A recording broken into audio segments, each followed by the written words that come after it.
Good morning students. आज हम लोग कुछ मिसलेनियस क्वेश्चंस देखेंगे एपी के, जो कि बहुत इंपॉर्टेंट क्वेश्चंस हैं जो सभी स्टूडेंट्स को आने चाहिए।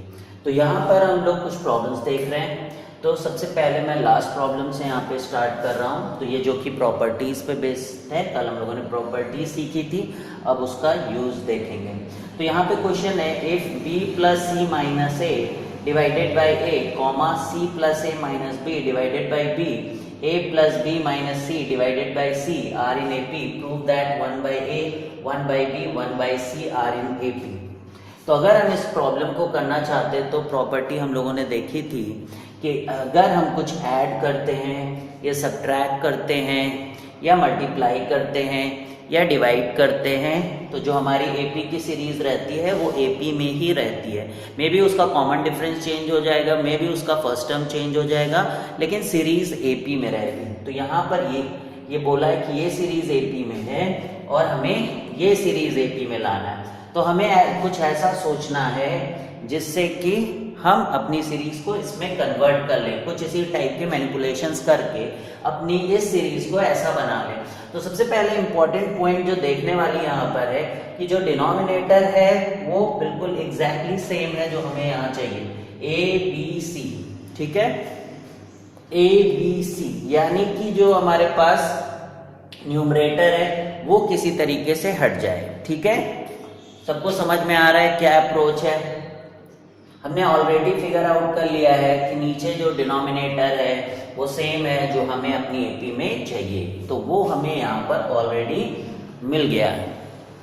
लेकिन अब दिमाग हमें इस बात पे लगाना है कि हमें न्यूमरेटर कैसे यहाँ पर हटाना है। ठीक है, अगर हम इसको देखें तो ये सिमेट्रिकल है, साइक्लिक सिमेट्रिसिटी है इसके अंदर। बी के बाद सी आ रहा है, सी के बाद ए, इसी तरह सी के बाद ए बी और माइनस ए माइनस बी माइनस सी। इसका मतलब कि हमें कुछ ऐसा टर्म लाना है इसमें सिमेट्री से जो अगर बन जाए तो अगर उसको डिवाइड कर दें तो ये न्यूमरेटर हमारा खत्म हो जाएगा। तो अगर हम इन तीनों टर्म में सिमेट्री को देखें, ऐसा चीज क्या कॉमन बना सकते हैं, तो आई थिंक आपको भी लगेगा कि शायद हम लोग a प्लस बी यहाँ पर बना सकते हैं। ठीक है, तो कैसे बना सकते हैं? देखिए यहाँ पर, क्योंकि यहाँ पे माइनस ए है और ये ए है, यहाँ पे माइनस बी है और बी है, यहाँ पे माइनस सी है, सी है। आप ऐसा क्या करें कि ये प्लस ए बन जाए। अगर यहाँ प्लस 2a आ जाए, यहाँ पे प्लस 2b आ जाए, तो यहाँ पे प्लस 2c आ जाए। तो कैसे हम ये प्लस 2a या प्लस 2b या प्लस 2c ला सकते हैं? अगर हम इन तीनों टर्म में 2 को ऐड करें तो यानी we are going to add plus 2। Clear है सबको ये बात? क्यों हम लोग प्लस 2 कर रहे हैं?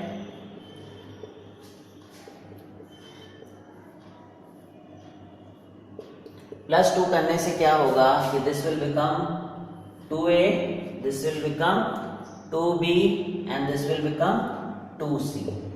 अब इसको सॉल्व करिए, b plus c minus a plus 2a, this will become plus a. 2b minus b क्या बन जाएगा? Plus b। 2c minus c क्या बन जाएगा? Plus c। अब क्या करेंगे? स्टेप क्या होगा? a plus b plus c से इस पूरे को हम लोग डिवाइड कर दें। तो अगर हम डिवाइड कर देंगे इसको तो ये कैंसिल और ये कैंसिल। अब ये कैंसिल हो गया, हम लोग चाहते थे हमारा न्यूमरेटर कैंसिल हो जाए, तो ये कैंसिल कर दिया। ठीक है, अब आप देखिए 1 by a 1 by b 1 by c are in AP। तो क्लियर हुआ?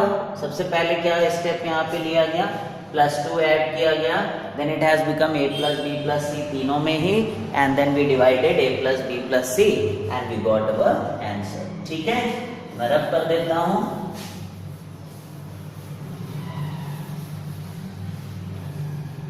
अब नेक्स्ट प्रॉब्लम देखते हैं, और ये प्रॉब्लम पिछली प्रॉब्लम से थोड़ा सा टिपिकल है। ठीक है, इसमें दिया गया है if a square b square c square are in AP then prove that 1 by b plus c 1 by c plus a and 1 by a plus b are in AP। तो सिमेट्री यहाँ पर भी है, सिमेट्री यहाँ पर भी है, लेकिन न्यूमरेटर में a square b square c square और बहुत सारे टर्म यहाँ पर डिनोमिनेटर में आ रहा है। तो ये ऐसे इजीली ये हमें क्लियर अप्रोच नहीं मिलेगी, ठीक है। तो इसमें हम लोगों को उल्टा सोचना पड़ेगा कि इससे हम वैसे क्या कर दें उसमें कि कुछ ऐसा बना दिया जाए। तो यहाँ पर हमें ये देखना है कि अगर यहाँ पे b प्लस सी है, यहाँ पे c प्लस है, यहाँ पर a प्लस बी है, इसका मतलब कि डिनोमिनेटर अगर खत्म करना है तो we should multiply by a plus b, ये वाला factor, b plus c and c plus a, यानी इन तीनों ही टर्म को अगर हम इससे मल्टीप्लाई कर दें तो व्हाट विल हैपन कि ये b प्लस सी यहाँ से उड़ जाएगा and we will get with a plus b and a plus c, ठीक है। और यहाँ पर क्या बचेगा, b plus c and a plus b, और यहाँ क्या बचेगा, b plus c and a plus c, ठीक है। अब आप देखिए अगर ऐसा आ गया तो इसका मतलब इसको मल्टीप्लाई करके देखिए आप, a square plus a c plus a b plus b c, ठीक है। और ये सिमेट्री है तो इसमें भी यही टर्म आना चाहिए बिकॉज ऑफ सिमेट्री है इसके अंदर। अब इसको मल्टीप्लाई करिए, b square plus a b plus b c plus a c, इसी तरीके से इसमें भी आएगा। तो ये जो टर्म है ये सब में है, थर्ड वाले में आएगा भी यही आएगा, a b plus b c plus c a, उसमें भी यही रहेगा। इसका मतलब अगर इसको ऐड किया जाए तो वी कैन फैक्टराइज इट, समझ में आया। तो उल्टा we are trying to figure out कि कैसे होगा, सीधा तो यहां से कोई सोच ही नहीं सकता कि we have to add this, कि इस एपी में हम अगर इसको ऐड करें then we can factorise this, ठीक है। लेकिन अब आपको जब पता चल गया एक बार कि इस तरीके का फैक्टर लाना है और ये ऐड करने से आ सकता है, then now you can figure out in future problems, ठीक है। तो ये आप ध्यान रखिए। तो यानी कि क्या सीखा हमने कि हमें इन ए स्क्वायर बी स्क्वायर सी स्क्वायर जो टर्म दिए हैं जो कि सिमेट्रिकल हैं उनमें एक फैक्टर को ऐड करना है, a b plus b c plus c a. इसमें भी ऐड कर, अभी भी ये ए पी में रहेगा तो मैंने इधर बी सी लिख लिया और ए बी और ए सी इधर कर दिया, इसमें ए सी इधर कर दिया, a b plus b c ऐसे कर दिया। अभी भी ये ए पी में है बिकॉज सेम चीज हमने यहाँ पर ऐड करी है, a b plus b c plus a c, a b plus b c plus a b plus b c plus a c, तो ये ए बी में बना रहेगा कि नहीं। अब इसको फैक्टराइज कर लीजिए आप, ए कॉमन लेंगे तो ए प्लस बी आएगा, इधर सी कॉमन लेंगे यानी ए प्लस सी इंटू ए प्लस बी, इसके फैक्टराइजेशन हो। इसमें बी कॉमन लेंगे तो बी प्लस सी आएगा और ऐसे ए प्लस बी आ जाएगा, ए प्लस बी, इसको रब करिए, a plus b and b plus c, ये आ गया। इसमें सी कॉमन लेंगे तो देखिए ए प्लस सी आ रहा है और उधर से भी ए प्लस सी आ रहा है, यानी इधर सी और इधर बी कॉमन हो जाएगा तो b plus c are in a b, ये बोल सकते हैं हम लोग। अब बहुत ही ऑब्वियस है कि थर्ड स्टेप क्या करना चाहिए, इस a plus b, a plus c and b plus सी से तीनों को ही डिवाइड कर देना चाहिए। a plus b, b plus c and a plus c, इसमें भी करिए, क्या क्या है, b plus c, a plus c and a plus b, b plus c, a plus c and a plus b. अब क्या होगा, ए प्लस बी से a plus b cancel, a plus सी से ए प्लस सी कैंसिल, ठीक है। यहाँ देखिए B plus सी से b plus cancel and a plus b से ए प्लस बी कैंसिल। यहाँ पर भी ऐसे ही होगा, बी प्लस सी से b plus C cancel, a plus सी से ए प्लस सी कैंसिल। तो यहाँ क्या हो गया, 1 upon b plus c, 1 upon a plus c and 1 upon a plus b are in A P. ठीक है, तो मेन स्टेप क्या है इसमें कि ये ऐड करना है। This is typical thing.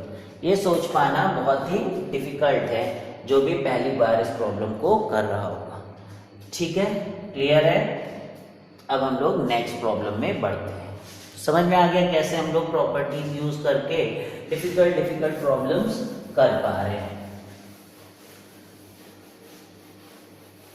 ये प्रॉब्लम देखते हैं, इंटीरियर एंगल से रिलेटेड है। तो इसमें क्या दिया गया है, interior angles of a polygon are in AP, the smallest angle is 120 degree and the common difference is 5 degree, find the number of sides of polygon. ठीक है, तो पॉलीगन जैसे आपने सुना होगा हेक्सागन, ऑक्टागन, क्वाड्रिलेटरल, ये सब क्या है, पॉलीगन जिनके 2 से ज़्यादा साइड से क्लोज फिगर है उनको हम लोग पॉलीगन बोलते हैं। और इंटीरियर एंगल्स जैसे स्क्वायर भी एक पॉलीगन है और उसके इंटीरियर एंगल, अंदर वाले एंगल्स को क्या बोलेंगे, इंटीरियर एंगल, और वो 90 है। ठीक है,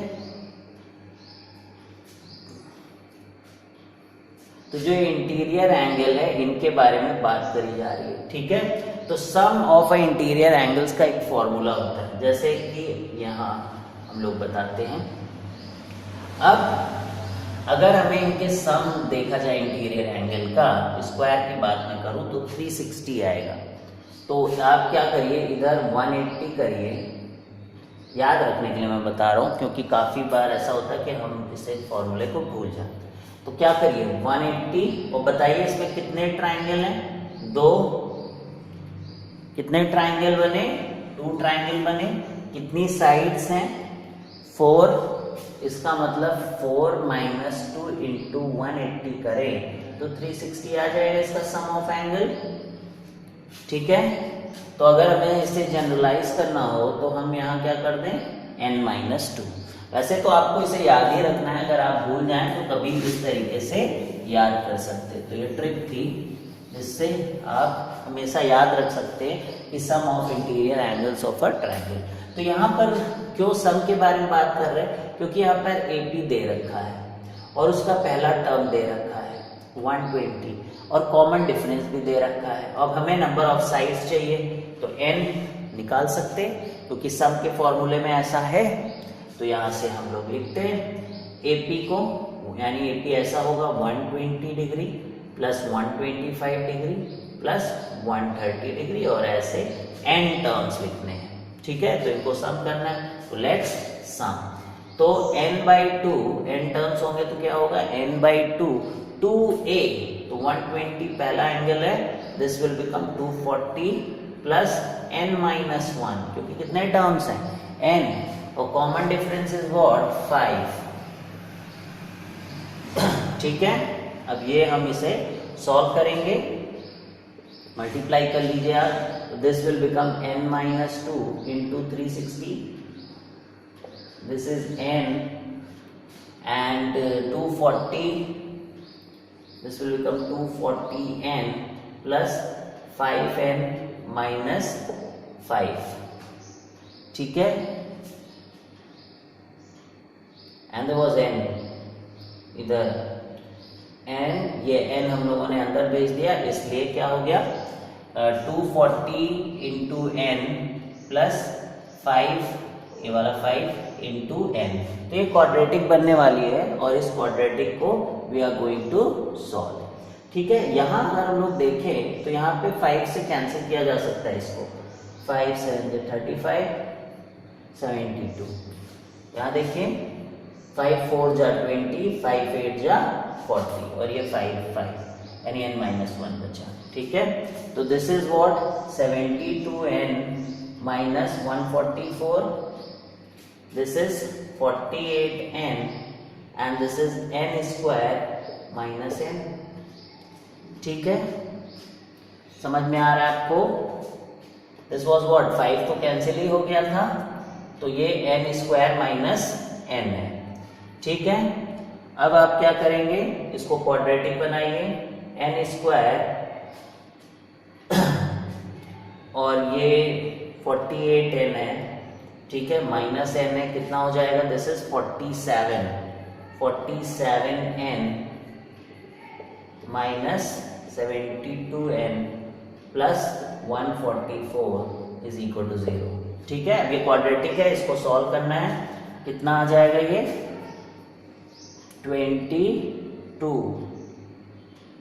50 में से माइनस करें 72 को तो 22, 25, तो n square minus 25n plus 144 is equal to 0। तो इसको फैक्टराइज करेंगे तो 16 और 9 फैक्टर आएंगे इसके, and this will become n minus 16 into n minus 9 is equal to 0।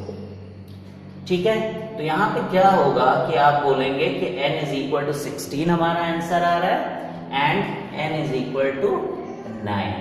ठीक है, ये आपको लगेगा कि आपका आंसर आ गया, लेकिन यहाँ पे कैच, ठीक है, और उसमें आपको concept of a interior angle of a polygon आना चाहिए। ठीक है, तो यहाँ देखिए, ये तो आपको समझ में आ ही गया होगा कि सम का फॉर्मूला यूज किया है और क्वाड्रेटिक को सॉल्व किया है, और उसके बाद हमारे पास ये आंसर आ गया। यहाँ तक क्लियर? मैं रब कर दूं इसको, and then we will figure out कि ये क्या कैच के बारे में मैं बोल रहा हूँ, क्योंकि मोस्ट ऑफ द स्टूडेंट इतना सॉल्व करने के बाद जब आंसर निकालेंगे और वहां पर अगर ऑप्शन दिए रहे तो ऑब्वियसली एक ऑप्शन जो है वो n इज इक्वल टू 16 होने वाला है।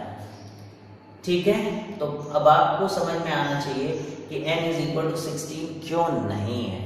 ठीक है, इसका आंसर तो आप देखिए कि ये AP है, इसके एंगल्स AP में है, तो अगर हम 16th एंगल इसका देखें क्या आ रहा है, मतलब 16th टर्म देखें तो a प्लस 15d हो जाएगा, वो a कितना है 120 plus 15 into 5 that is 75 and this is coming out to be 195। तो इसका जो 16th एंगल है that is coming out to be 195 degree.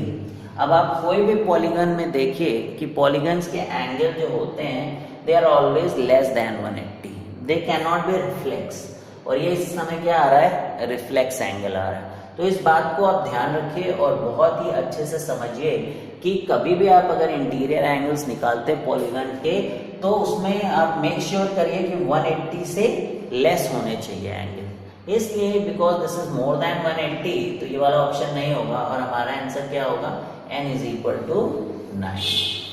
ठीक है, तो अगर ये मोर देन 1 करेक्ट ऑप्शन में जे एडवांस में इस टाइप का प्रॉब्लम आता है तो वहाँ 16 भी रहेगा और 9 भी रहेगा। अगर ये जेईई मेंस में इस तरीके का प्रॉब्लम आएगा तो वहाँ 9 रहेगा ही नहीं, वहाँ केवल n इज इक्वल टू 16 रहेगा और नन ऑफ दीज ऑप्शन रहेगा। तो आप ऑब्वियसली जो लोग नहीं ध्यान देंगे वो n इज इक्वल टू 16 एक शॉर्ट में आंसर मार देंगे इसका, जबकि that is going to be negative marking for you. तो अंडरस्टैंड दिस, ये सब इंपॉर्टेंट कॉन्सेप्ट्स हैं, इन पे आपको ध्यान देना है। अब let's move to the difficult question और देखते हैं कि कैसे इस टाइप के प्रॉब्लम्स हम लोग करते हैं। This is not easy stuff जो मैं करने जा रहा हूँ, इसको बहुत ध्यान से आपको समझना है और आपको सीखना है कि सिग्मा नोटेशन का यूज कैसे होता है। फर्स्ट टाइम हम देखने जा रहे हैं कि बहुत हाई लेवल पे सिग्मा का नोटेशन कैसे यूज करके ऐसे डिफिकल्ट प्रॉब्लम को इजी बना देता है। ठीक है, तो ये बहुत ही ध्यान से आपको इस प्रॉब्लम को देखना है, इसलिए मैंने इसको लास्ट के लिए रखा था। ठीक है, तो if S1, S2, S3 and SP are terms of P arithmetic series whose first terms are 1, 2, 3, 4 and whose common differences are 1, 3, 5, 7, prove that S1 plus S2 plus S3 or SP is equal to NP by 2 NP plus 1। ठीक है, और यहाँ पे जो number of terms हैं हर series के वो n दे रखे हैं। ठीक है, बहुत सारा चीज मैंने लिखा भी नहीं है। ठीक है, यहाँ पे समझिए, अब समझिए आप, हमारे पास P अरिथमेटिक सीरीज है। कितनी अरिथमेटिक सीरीज है? P अरिथमेटिक सीरीज है, और उन P अरिथमेटिक सीरीज के n टर्म्स का सम किया गया है। जैसे S1 मतलब ये पहली अरिथमेटिक सीरीज है जिसमें जिनके P टर्म्स को ऐड किया गया। ठीक है, जिनके n टर्म्स को, P नहीं n टर्म्स को ऐड किया गया। इसी तरह सेकेंड अरिथमेटिक सीरीज है जिसके भी n टर्म्स को किया गया है। तो ये pth ऐसी ही एपी है जिसके एन टर्म्स को किया गया। तो ये सब अलग अलग और ये सीरीज अलग कैसे कि इनके कॉमन डिफरेंस में देखिए, इनके जो फर्स्ट टर्म है S1 का वो 1 है, S2 का 2 है, S3 का 3 है, S4 का 4 है और SP का क्या होगा, P होगा।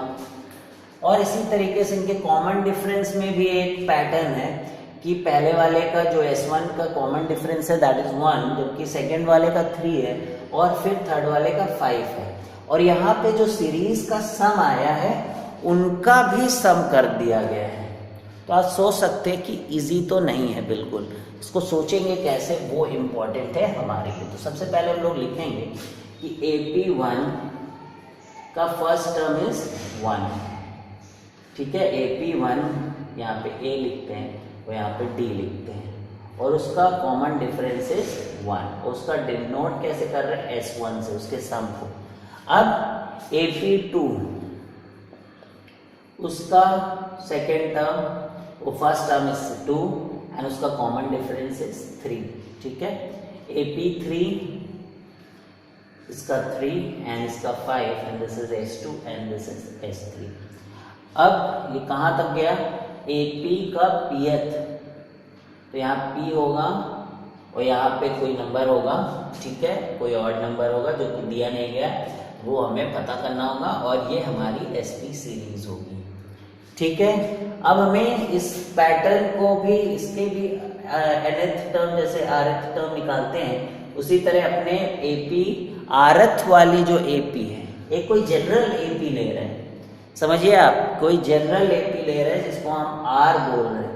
तो आप बताइए कि जब पहला रहता तो पहला, जब दूसरा तो दूसरा, जब तीसरा तो तीसरा, इसी तरह जब R रहेगा तो क्या रहेगा, R। अब ये आप जानते हैं कि ये ऑड नंबर्स हैं, इनको जनरलाइज करके क्या लिखते हैं हम लोग, 2r-1, 2r + 1 या 2r-1, लेकिन r यहाँ 1 से स्टार्ट हो रहा है तो 1 रखेंगे तो 2r-1, बिकॉज अगर 2r + 1 लिखेंगे, r को 1 लिखेंगे तो 3 हो जाएगा, लेकिन आपका कॉमन डिफरेंस क्या है, 1 है, ठीक है। तो ये हमारा SR होगा। अब बताइए यहाँ क्या लिखें, 2p-1, क्लियर है। अब आप देखिए इसको सिग्मा नोटेशन से आप लिख सकते क्या, S1, S2, S3, SP को, yes we can write because this is SR। यही तो चेंज हो रहा है R, और R कहाँ से, 1 से P तक। अगर आपने ये कर लिया है then you can do the problem, ठीक है।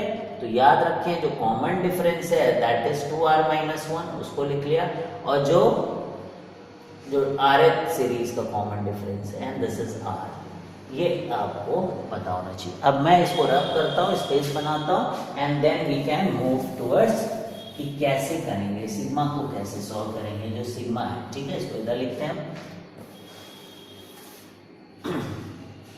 तो sigma SR where R is equal to 1 to P तक क्योंकि ऐड कर रहे हैं तो कुछ नहीं, अब अपने SR का सम का formula we are going to write. आप ये समेशन अभी भूल जाइए और आप सोचिए, अभी हटा देते, चलिए SR का लिख लेते हैं। तो n टर्म्स का सम है तो n/2, 2 टाइम्स इसका जो rth टर्म है प्लस n-1 और इसका जो dr है, यानी कॉमन डिफरेंस, ये SR हो जाए। यहाँ चलिए वैल्यू रख देते हैं इस सीरीज के सम की, तो कितना है, 2r हो जाएगा ये, because AR is R, and n-1 times dr कितना है, 2r-1। क्लियर है यहाँ तक, ये रहा हमारा SR। अब यहाँ से ध्यान दीजिए, यहाँ से हमें इसे ऐड करना है, बिकॉज अब ध्यान दीजिए कि S1 + S2 + S3 और SP ये सब हमें करना है, तो ये सम करना है। अगर इधर सम किया है तो इधर भी सम करना होगा। n/2 तो कांस्टेंट है तो वो क्या होगा, बाहर चला आएगा, तो n/2 हमारा बाहर चला गया और समेशन हमारा ये हो गया। क्लियर है, तो ये तो आप समझ ही गए, ये सारी चीज लिखी। अब इसका मतलब ये समेशन हमें सॉल्व करना है, तो that should not be a big stuff to do that. अब इसको करते हैं n/2। अब आप इसको थोड़ा सा सॉल्व कर लेते हैं, अंदर समेशन को अंदर ले जाने से पहले ट्राई टू फिगर आउट के अंदर क्या हो रहा है। तो 2r plus 2n into are, यहाँ से देखिए 2n into 2r minus n minus 2r and plus 1, ये आएगा। क्लियर है? अब यहाँ से देखिए 2r and 2r get cancelled, ठीक है, इसको हटा देते हैं। अब क्या करेंगे हम लोग, 2nr और ये जो माइनस n और प्लस है इसको कंबाइन कर लेते हैं and this will become n/2 summation r is equal to 1 to p, ठीक है। और इसको ऐसे लिख लेते हैं 2nr और यहाँ पे माइनस कॉमन ले लीजिए तो दिस विल बिकम n-1, ठीक है। अब ये पूरे में समेशन को अंदर भेज देंगे हम, SR is equal to 1 to p और ये समेशन, ठीक है। तो अब देखिए, अब आप देख रहे हैं यहाँ पर कि समेशन अंदर जाएगा तो n/2 summation r is equal to 1 to p क्या हो जाएगा, ये r, इसको सही से लिखते हैं 2n, ये पूरा n और summation r is equal to 1 to p, this is r, ठीक है। और यहाँ पर minus summation r is equal to 1 to p n-1, clear है। अब थोड़ा ऊपर स्पेस,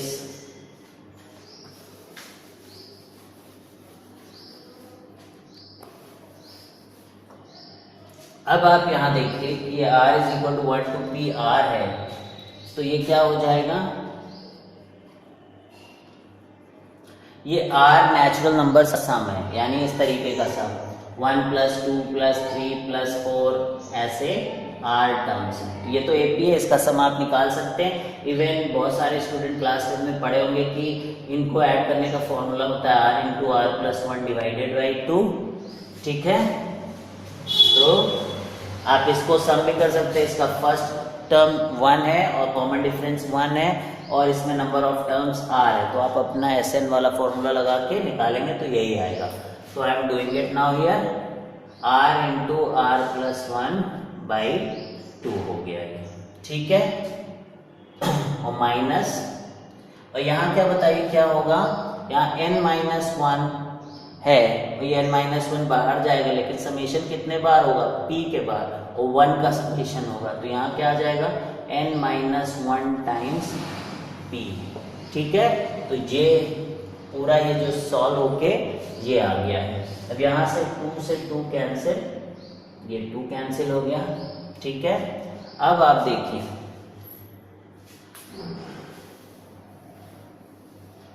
ठीक है, और यहाँ पे r की जगह क्या रखना था हमें, p, ठीक है, p × p + 1, ठीक है, ये हो गया। अब इसको मल्टीप्लाई कर दी, p यहाँ से कॉमन आ जाएगा, देखिए यहाँ पर भी p है और यहाँ पर भी p है, तो ये आ गया np/2। अंदर देखिए क्या बचा, n × p + 1 माइनस n-1, ठीक है।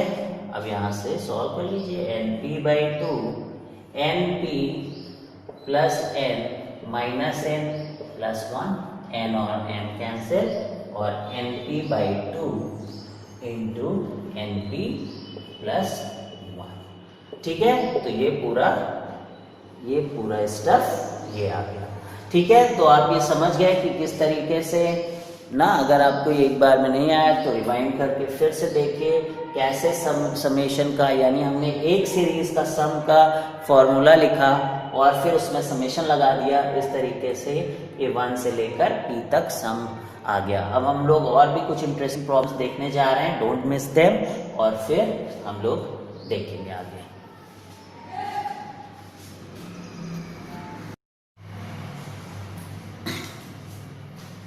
Now let's solve these 3 problems. तो सबसे पहले लास्ट प्रॉब्लम देखते हैं हम लोग। क्वेश्चन है the number of common terms to the sequence is. तो यहाँ पे 2 सीक्वेंस है, पहले का जो पहला टर्म है 2 है, फिर 5, 8, 11 और 299, और सेकंड है 3, 5, 7, 9, 11, 201, और हमसे पूछा गया इन दोनों सीक्वेंस में कॉमन टर्म क्या है, ठीक है, तो अब इस बात को हम लोग समझते हैं कि कैसे करेंगे ऐसे प्रॉब्लम। तो सबसे पहले क्या करना होता है ऐसे क्वेश्चंस में कि हमें फर्स्ट कॉमन टर्म पता करना होता है। जैसे यहाँ पे 5, ठीक है, क्लियर है आपको कि पहला कॉमन टर्म क्या है इसमें 5। और क्या करना है हमें, अब आप यहाँ से देखिए कि जो नेक्स्ट कॉमन टर्म है वो क्या है 11, ठीक। तो ये तो बहुत इजी है because we have figured out the second common term. तो जो भी सीरीज आएगी हमें पता करना है कि जो कॉमन टर्म्स की सीरीज आएगी, जैसे यहाँ पे 5 आया एंड 11 आया, तो हमें तो इसका पता ही चल गया कि पहला कॉमन टर्म 5 है और इस सीरीज को जो नेक्स्ट सीरीज आ रही है इसका कॉमन डिफरेंस 6 है, ठीक है। तो ये 6 कैसे आए कॉमन टर्म, मान लीजिए बहुत बड़ी सी सीरीज होती और बहुत देर बाद ये कॉमन टर्म हमको दिखता, we were not able to figure out कि कितना कॉमन डिफरेंस होगा इन दो सीरीज का। तो जैसे पहले का आप देखिए कि 3 है और दूसरे का आप देखिए 2 है, तो हमें क्या करना होता है, जो दोनों सीरीज होती हैं उनके कॉमन डिफरेंस का एलसीएम लेना होता है। LCM of AP1 and AP2 वो हो जाता है कॉमन का, ठीक है, क्लियर है, बात समझ रहे हैं आप। तो पहला सीक्वेंस और दूसरा सीक्वेंस दोनों के जो कॉमन डिफरेंस हैं उनका आप एलसीएम लीजिए। तो यहाँ पर AP1 का देखिए 3 है और दूसरे का क्या है 2 है, तो इसलिए 3 और 2 का कितना हो जाएगा 6, इसलिए यहाँ पर ये 6 आया। अब आप क्या करिए, जो भी आपका ये कॉमन टर्म्स का सीक्वेंस बन रहा है उसका आप जनरल टर्म लिखिए। तो इसमें कॉमन डिफरेंस 6 आया है तो 6 एंड और इसमें 1 रखें तो 6 आएगा और 5 लाना है तो -1।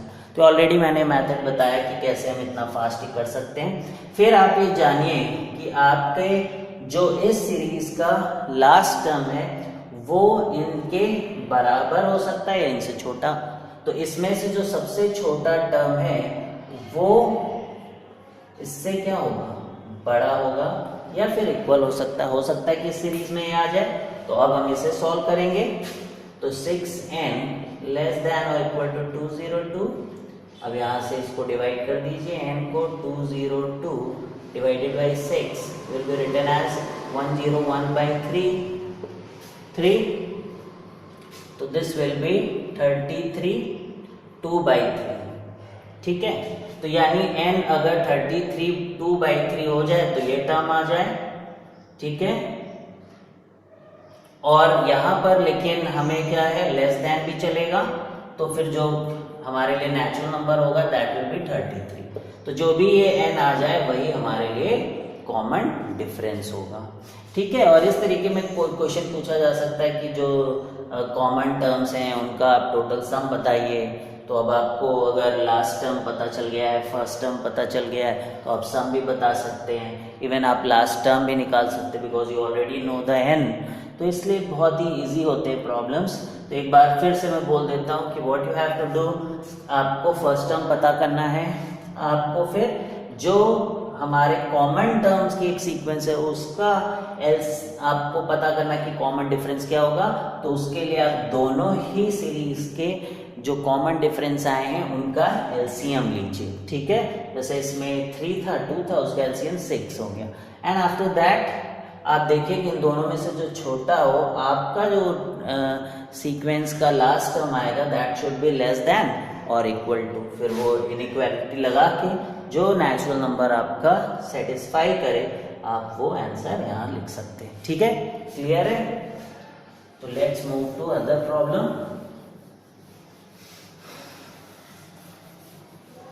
Now let's move to second problem, ठीक है। अभी क्वेश्चन क्या बोलता है, the value of x plus y plus z is 15। तो लिख लेते हैं हम लोग जो भी दिया है आप, x plus y plus z is 15 and if a comma x comma y comma z comma b are in AP while the value of इस तरीके से इसका भी दिया है and they are in AP, then a और b का relation निकालना। तो a और b को अगर यहाँ पे सॉल्व करना है इसका मतलब कि हमें a b में दो इक्वेशंस बनाने पड़ेंगे, कई बार क्या होता है कि प्रॉब्लम किस तरीके से सॉल्व होती है, अगर हम नंबर ऑफ वेरिएबल्स और नंबर ऑफ इक्वेशंस पता कर लें तो उससे हमें एक आइडिया लग जाता है कि क्वेश्चन को कैसे सॉल्व करना है। जैसे यहाँ पर ए और बी को सॉल्व करना है, इसका मतलब दो इक्वेशन बननी चाहिए, तो एक पहले से बनना है और एक इससे बनना है। तो अब ये कैसे बनेगा, क्योंकि ए बी चाहिए तो ए और बी में इक्वेशन बननी चाहिए, और लेकिन ए और बी में कुछ दिया नहीं है, x plus y plus z के बारे में दिया है। तो ये एक एपी के टर्म्स हैं एक्स वाई जेड, जो कि अरिथमेटिक मीन भी है जो इंसर्ट हुए हैं, and we already seen their properties.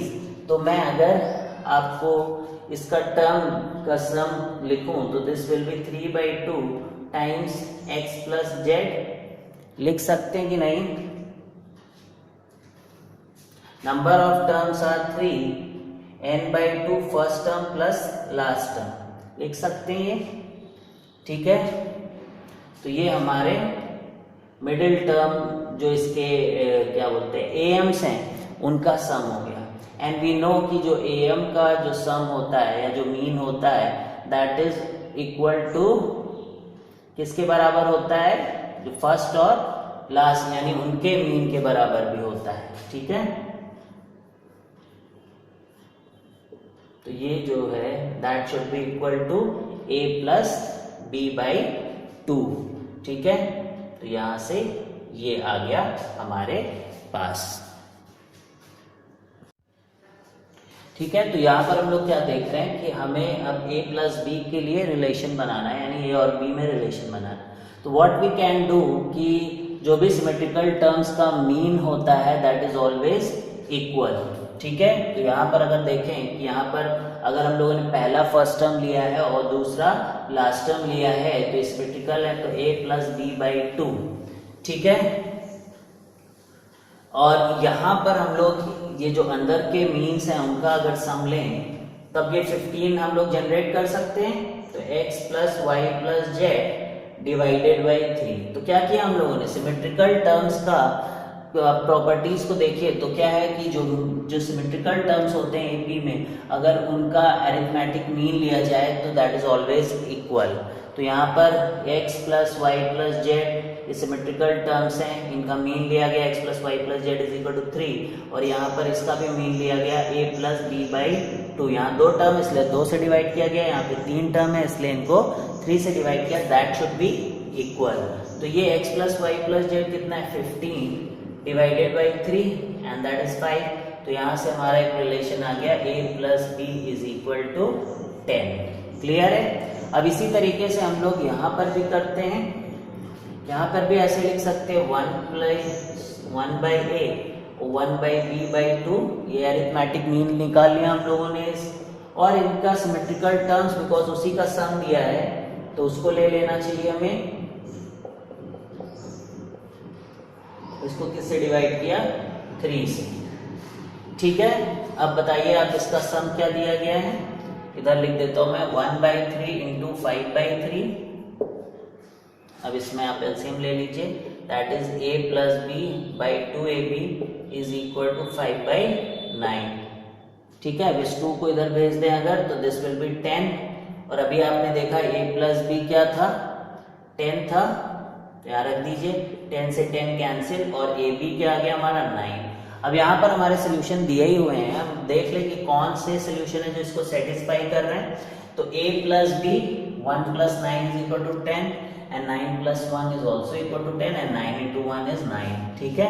तो ये दोनों a और b सोल्यूशंस इसको सेटिस्फाई कर रहे हैं। तो क्लियर है कि यहाँ पे कॉन्सेप्ट क्या लिखा कि सिमेट्रिकल टर्म्स का अगर हम लोग मीन निकालते हैं, मीन निकालते हैं एपी के अंदर तो क्या होता है कि वो इक्वल होते हैं। ये कॉन्सेप्ट लगा के we have done this problem.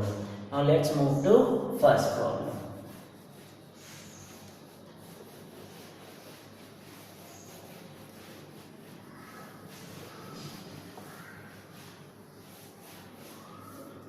So given a1, a2, a3, an are in AP, prove that this is 1 upon a1 into an plus 1 upon a2 into an minus 1 is equal to 1/3 an minus 2 और 1/an into 1 is equal to 2 times a1 और ये करना है prove.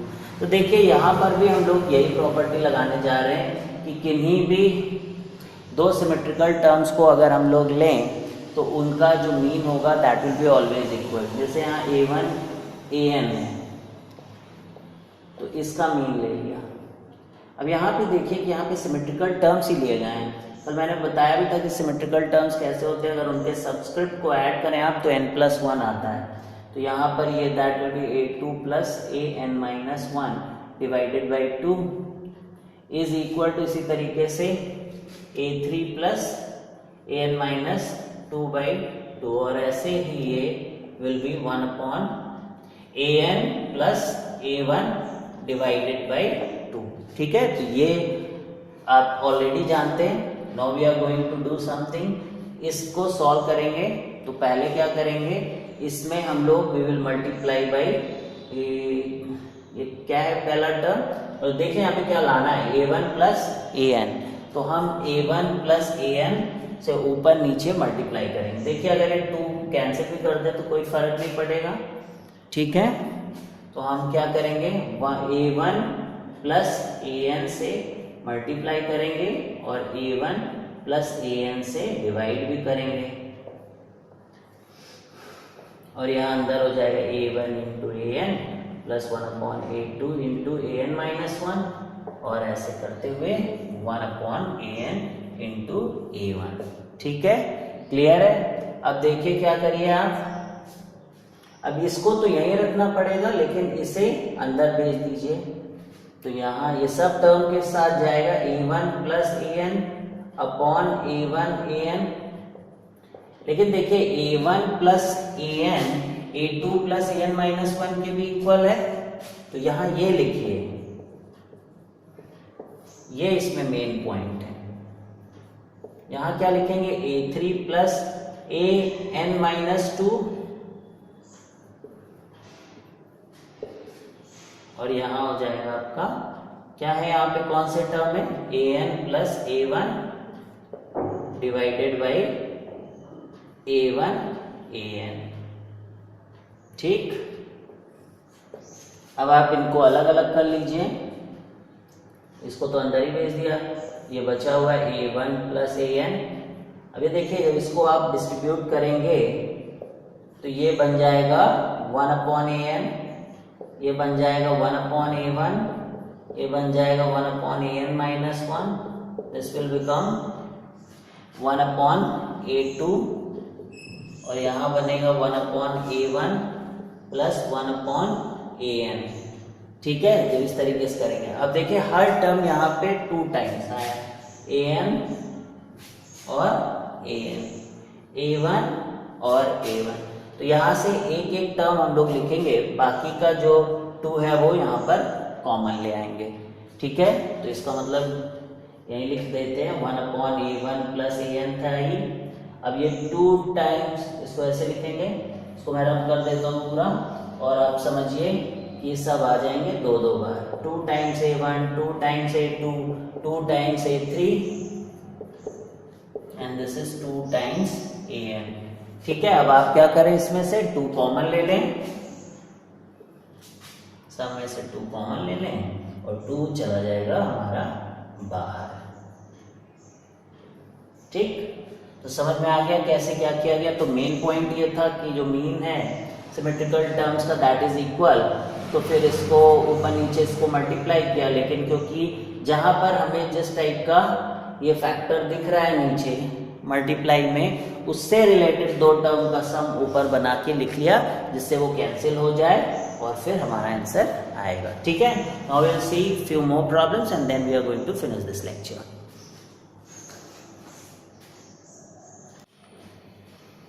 Now let's solve these last 2 problems of this video lecture and then we are going to move to GP in next lecture. तो यहाँ पर question है, if the sum of the first 4 terms of a decreasing AP with the rational term is 24 and the product is 945, then find the numbers. तो जब भी हम लोग first 4 terms का सम की बात की जाए AP में, तो हम लोगों ने बोला था कि ऐसे टर्म मानने चाहिए symmetrical terms a minus d, a plus d and a plus 3d। तो ये 4 टर्म्स हम लोगों ने मान लिया। अब यहाँ पे बोला गया कि इनका सम 24 है, तो अब क्या करिए, इनको ऐड कर दीजिए and this will be equal to 20। तो इससे फायदा क्या होता है ऐसा मानने से कि जब सम दिया जाता है तो ये डी कैंसिल आउट हो जाता है। तो देखिए आप, तो क्या आ गया यहाँ पर 4a इज इक्वल टू 24। तो a की वैल्यू क्या आ गई 6, यहाँ लिख देते हैं, this is important stuff for us. तो a की वैल्यू 6, ठीक है। अब क्या करना है, हमें प्रोडक्ट लेने हैं इन नंबर्स के, 4 टर्म्स के प्रोडक्ट लेने हैं। तो प्रोडक्ट यही तो 4 टर्म्स थे, प्लस हटा दिया जाए तो इनको प्रोडक्ट करेंगे तो क्या आएगा, a प्लस डी और a माइनस डी को हमें प्रोडक्ट लेना चाहिए, बिकॉज वहां पे a plus B into a minus B वाला फॉर्मूला लग जाएगा। And here also we can do the same, so this will be a square minus 9d square, और इनका product has already been given कि 945 है। a का value क्या है 6, we should put it here, this will become 36 minus d square. तो लग रहा है कैलकुलेशन ज्यादा है, बाकी आई डोंट थिंक कि इसमें कोई प्रॉब्लम होनी चाहिए क्वेश्चन में। अब यहाँ पर 9 से डिवाइड कर दें, बिकॉज दिस इज 9 4 13 5 18, और अगर सम ऑफ अ डिजिट जो है 9 से कट जाता है तो वो 9 से कटता ही है। तो 9 मुझे 9 9 5 जो 45, और यहाँ कट गया 4, ठीक है। तो this is exactly 36 minus d square into 4 minus d square into 105, ठीक है। अब क्या किया जाए, अब this seems to be quadratic d square में, because d square into D square d की पावर 4 होने वाले। व्हाट आई एम डूइंग कि ऊपर का कोई काम नहीं इन टर्म्स का, you already understood, so I am removing this.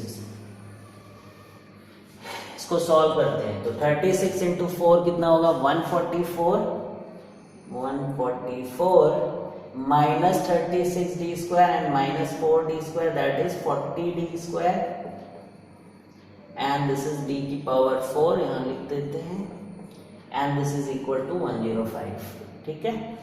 So this is D G की power 4, this is what, this is minus 40 D square, और 144 में से अगर आप 5 निकालें तो this is 39 is equal to G square.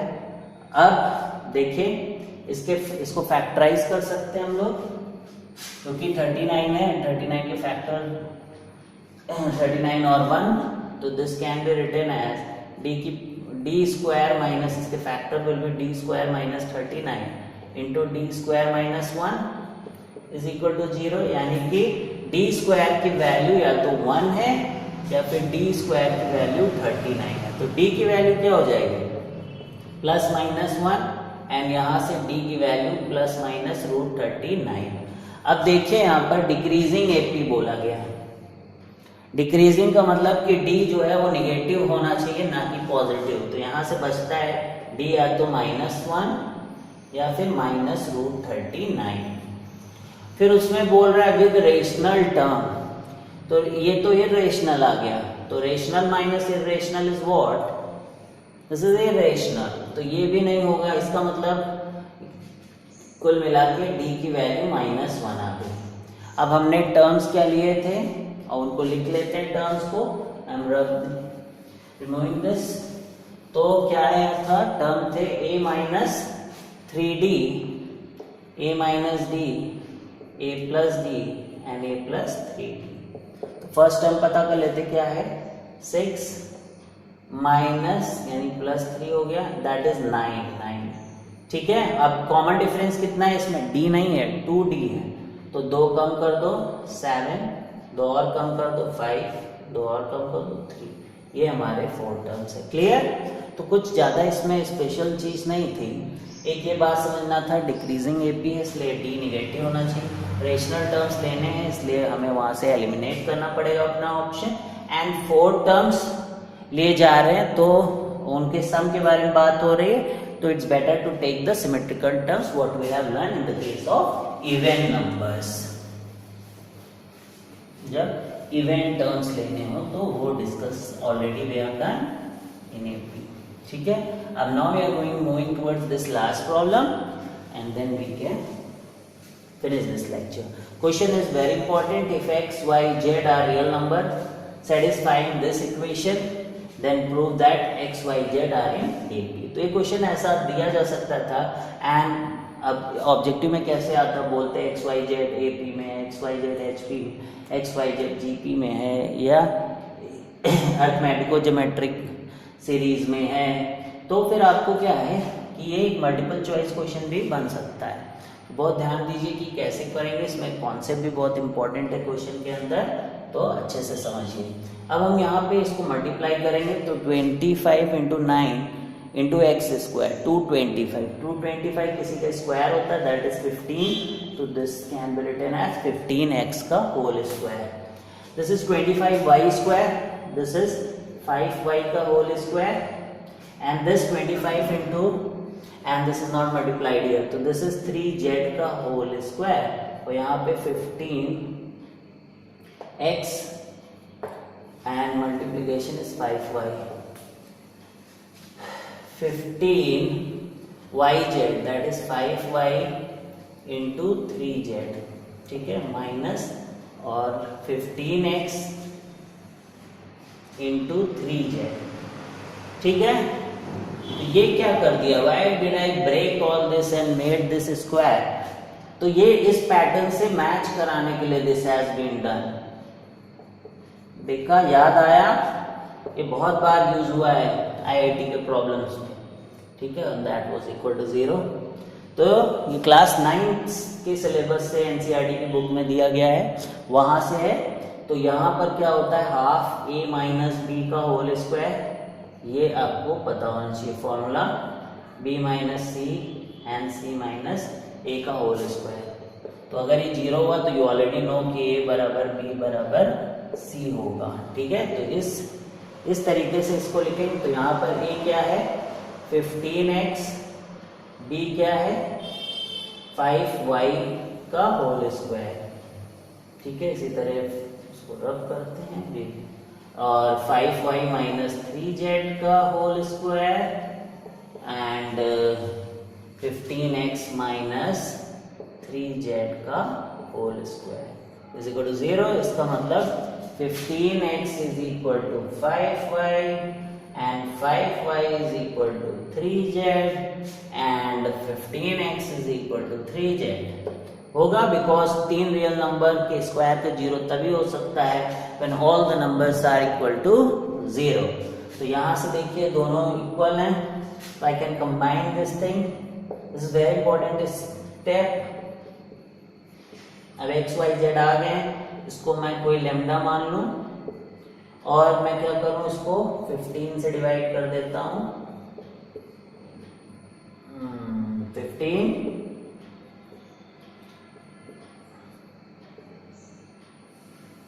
5, तो x की वैल्यू हो जाएगी लैम्डा, क्योंकि यहाँ 1 बचा, y की वैल्यू हो जाएगी 3 लैम्डा एंड z की वैल्यू हो जाएगी 5 लैम्डा। अब हमको प्रूफ करना है कि दिस इज एन AP। तो AP के लिए वी हैव ऑलरेडी टोल्ड कि when 3 terms are in AP what we should do, 2B is equal to A plus C, ऐसा था। तो यहाँ देखो 3 लैम्डा को अगर हम 2 टाइम्स करते हैं तो that can be written as lambda plus 5 lambda, this is 6 lambda and this is, तो इसका मतलब क्या हो गया, this is 2y is equal to x plus z। तो what we can say x, y and z are in AP। So we have covered this topic, और AP यहाँ से फिनिश होता है। We have done lot of stuff. अगर आप इसको अच्छे से करेंगे तो आप JEE एडवांस या JEE मेंस में कोई भी प्रॉब्लम AP में आएगी, इससे ज़्यादा टफ नहीं आ सकती, ठीक है। तो thank you very much for sharing time with us.